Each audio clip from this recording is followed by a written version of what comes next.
əksər insanların ibadətdə olduğu cəmiyyətlərdə belə bəzi insanlar var, qərb yönümlü fikirli insanlar, onlar daima bu fikirləri yayırlar və İslamın təyin etdiyi bu hədd cəzalarını vəhşilik kimi göstərirlər.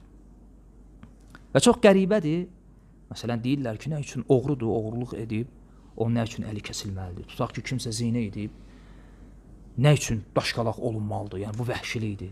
Təsəvvür edin, həmin insanın öz balasına, qızına bu hərəkət, bu cinayət edilsə, həmin cinayəti edəni o atanın əlinə versən, onu bəlkə dişi ilə didər.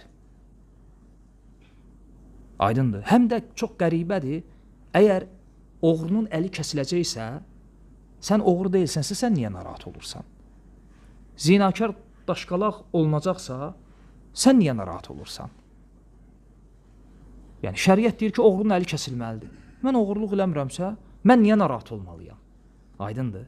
Ona görə cəmiyyətdə şəriətin bu hökmlərinə qarşı kimlər çıxırlar, kimlər narahat olurlar? O kəslər ki, onlar oğrudular. O oğrudur, ona görə narahatdır. O zinakardır, ona görə narahatdır. O qazf edəndir, onun bunun namusuna dil uzadandır, ona görə narahatdır. O özünə görə narahatdır əslində.